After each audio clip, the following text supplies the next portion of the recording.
Hello and welcome to Dinis Guarda YouTube podcast show here today on Alibaba.com Co-Create.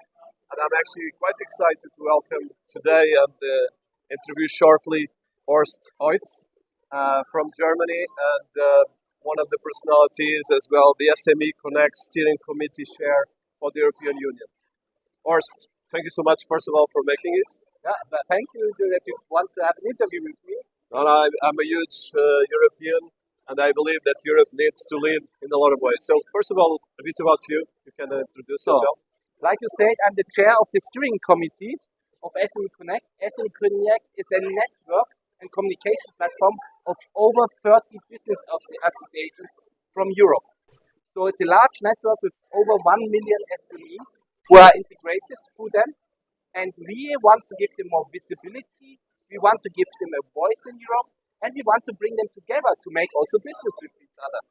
Fantastic. So I know that Europe has probably the most advanced regulation in the world, but as well as a big 27 countries, there's a lot of population. And if it would be probably a bit more dynamic, could be actually much more dynamic as a global economy. So how do you see that? Also, in one way, you need regulation. If it makes the single market more common, it would be a support. But if regulation becomes only a sense to regulate, it makes no sense. Regulation should improve consumer protection, improve businesses. But if it's becoming a burden, we're going the wrong direction. And the European Union produced in the last term 4 times more regulation than the United States. But I have to say, yesterday was a large vote about simplification, and it went through. So there is still hope.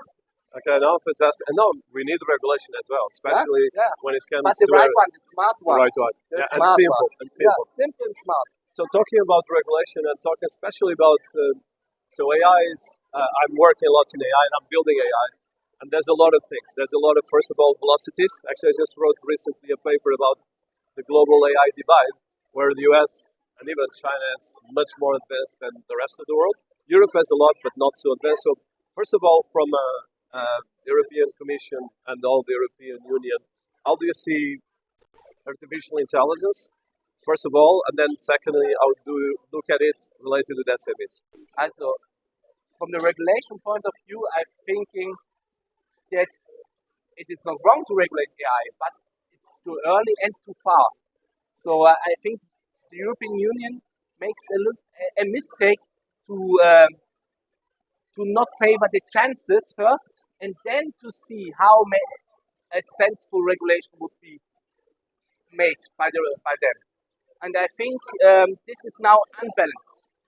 It seems like the European Union is afraid about this new technology, and I have to say, to be afraid is never a good guide. For the SMEs, I have to say, it is a big chance. Of course, every digital technology transformation has winners and losers. You cannot deny it. But in the absolute majority, there will be winners, and you can also not stop it. So you have to adapt.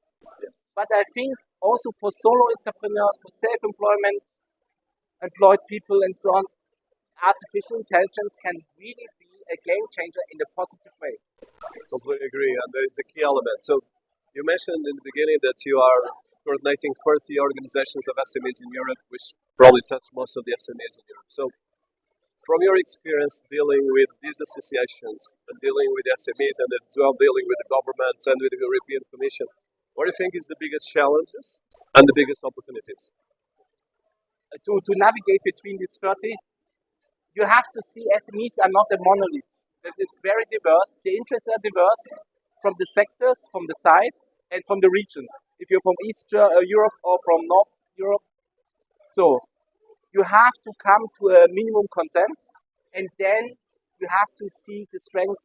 You have to bring the strengths together and try to solve the problematic parts later. Otherwise, you will never get to your targets. It is like as explained with the European Union and the UK. Keep the politics out first. Make everything what you can do on the practical part. There is a lot to do. And by the way, to try to solve the political problems. but start and not to wait. SMEs cannot wait.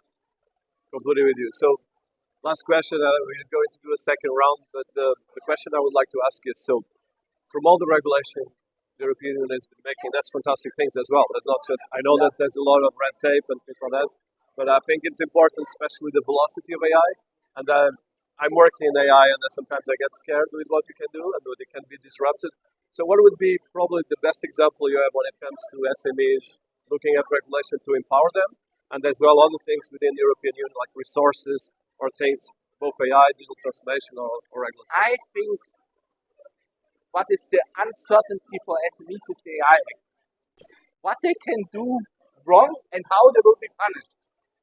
And this is everything, I think, at discourage. If you want to embrace new technology and you want to implement, and you are already confronted with these burdens, that you make legal mistakes, that you have to pay fines, this is discouraged. There must be more guidance, there must be more help. And not only here now, the regulation is out, live with it. Okay. Last one, I have to. You mentioned that the European Union is doing something about influencers and digital. Yeah. As an influencer and a thought leader, I think it's always welcome if it's wise, but what would be the first things that is going to be touching digital world, let's put it that way? You mean now the concrete legislation? Yes. It's the DFA. Okay. And the DFA wants the first time also regulate influencers, misleading consumers, hidden advertisement, and a lot of more. But also here, if you want to regulate this, make it in a practical way, understandable, and that the people know that they're doing something wrong, Yes. and don't start immediately with punishments. I agree. So give them a chance and see that young people or also other people wants to build up a business, a life with it. Encourage them, not discourage them. Yes, it will be the future works. Well, it's an honor to meet you and to have you It here. was a And thank you pleasure. so much. It We'll was a be pleasure. doing a round two. Thank you so much.